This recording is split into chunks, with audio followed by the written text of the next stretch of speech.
Hi, welcome to the small shed. This week we're doing some more alterations to the Katsu router and hopefully I'll be throwing a bit of light on the subject. See you in a minute.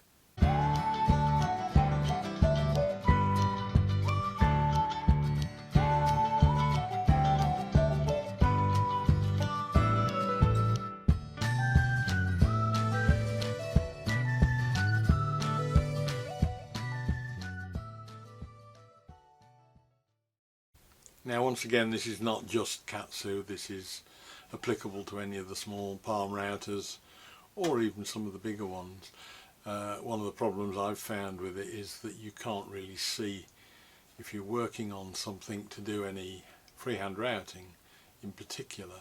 You can't see detail as to what it is that you're trying to get at, and a lot of the routers have lights fitted. The cheap Katsu and the Work Zone LD one don't. And I've gone through a series of alternative views to see the sort of things you could do to make it better. So let's just have a look at the sort of basic ideas of what I'm going to do and the alternatives I can use to do it. So let's look at the problem. You could either just put a torch somehow shining at that, or like an angle poised lamp or something to get you in there. In this instance you can see that the Katsu is at a disadvantage with the solid metal shroud compared to the clear plastic Work Zone one. You can buy external lights that screw on and will fit sort of externally pointing inwards, and I dare say you could get something to screw into those two threaded holes if you wanted to. At its simplest, where I started from is with a small bright white LED and a 3-volt button cell, and essentially that's all you need. You can see almost straight away the difference that little LED will make. With a couple of them to get rid of shadows, I think you can see there that there's quite a significant difference in your ability to see the work. That was the sort of base level that I've started from. I've also played with slightly sophisticated upmarket version, which has got a little button cell holder that you can buy on eBay for less than £1, I think. Got a little on-off switch on them, and in this instance I've just soldered on one of the tiny LEDs from the strip light that you buy for kitchen units and things like that I was using the other day, and again that is perfectly capable of turning out quite a bright light on your work, and you can then just mount the button cell on the side of the router and you've got the little on-off switch to deal with that.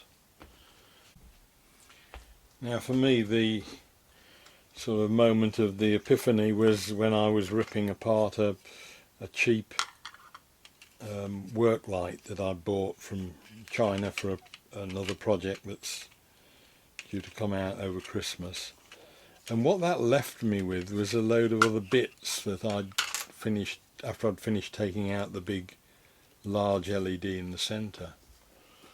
And what I found when I started looking into the reflector was that behind it there were a set of curved LED panels, and my mind naturally went to thinking that something like that would be ideal for going inside your router. And I played with those for a while and decided that they weren't quite what I wanted, but it had sort of sown the seeds, and so I went looking on eBay for anything I could find in the way of circular LEDs, and I've come up with a couple of options. The first is they're called halo lights, and you can get these. I used them on the sticker wall the other day. They are available in 10mm increments from about 70mm diameter up to at least 120mm. Now in this instance they weren't quite going to work. They were very slightly too big to fit inside either of these routers. They'd go beautifully around there, but they wouldn't fit in the sliding part. Not a big problem if you've got a bigger router that you want to light up though, so it's worth bearing in mind that they are available from any size up to, as I say, about 120mm diameter.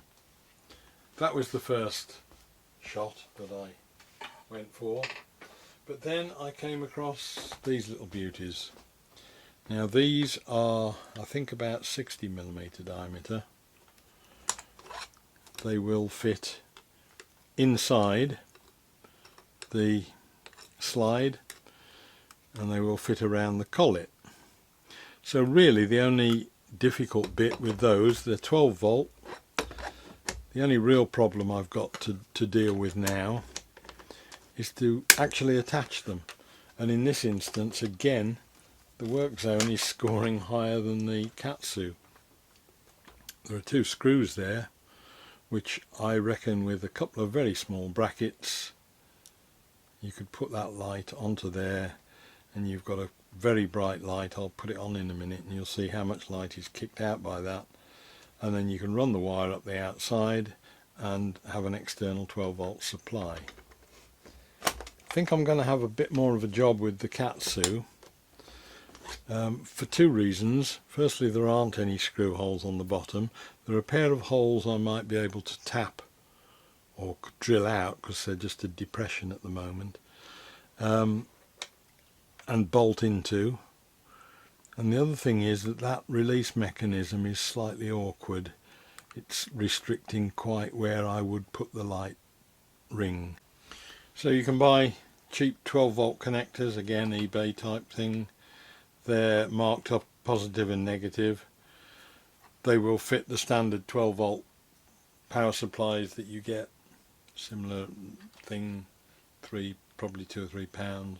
But if you pop one of those in, you can see the difference that makes. That really does light up the whole area.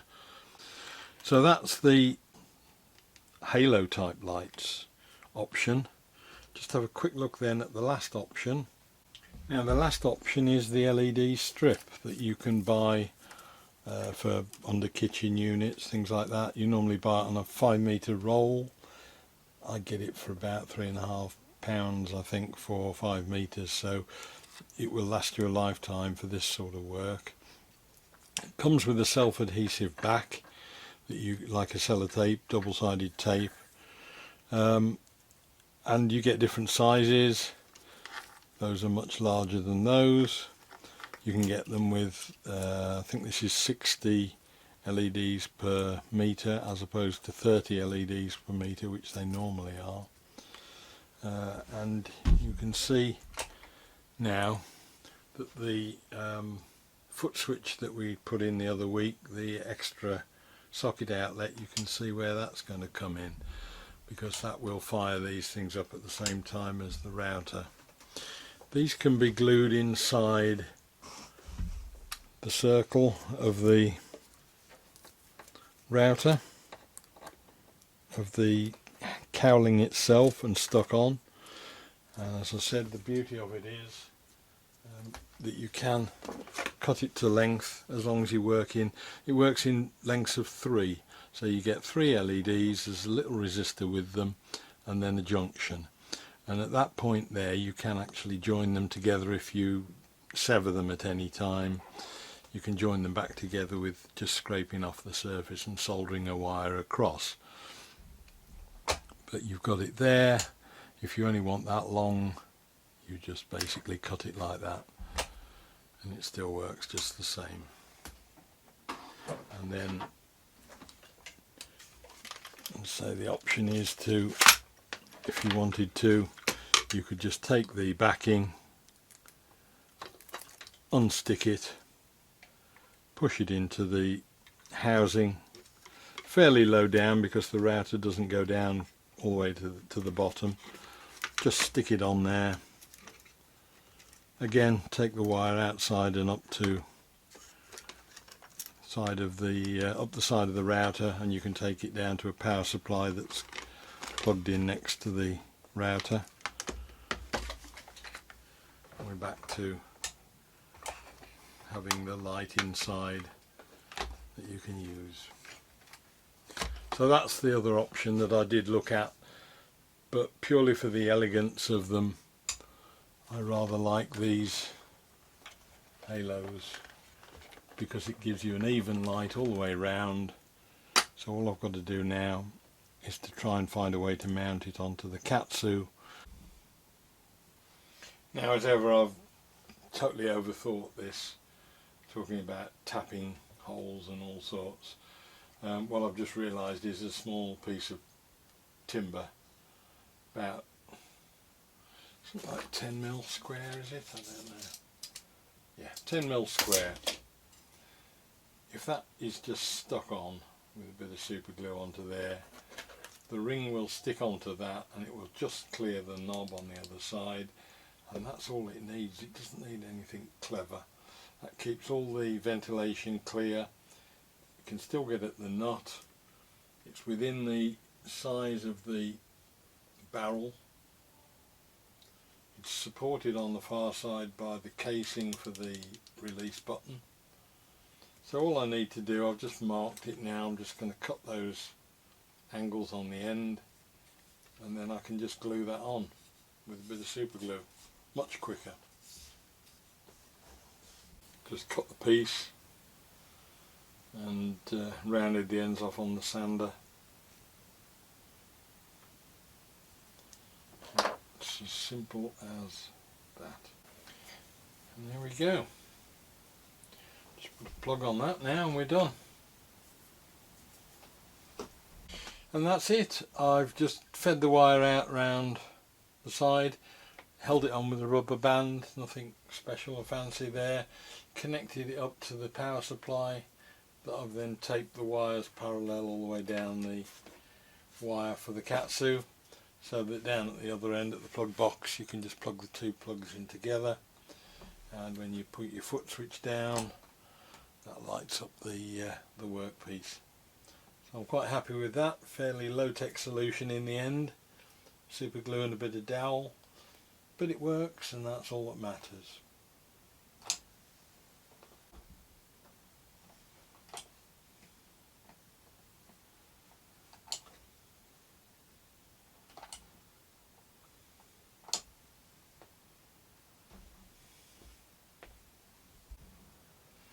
And then, just as a taster for a future build, this is something which will be coming up in the future, similar sort of principles but adding an extra element to it.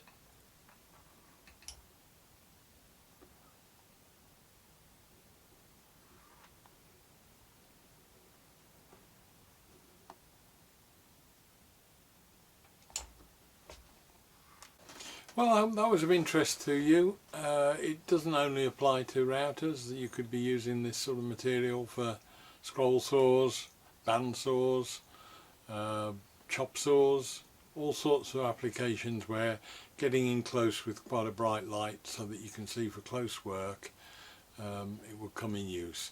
So hopefully it was of interest. Look forward to seeing you next week, and we'll try and find something new to do. See you then. Bye.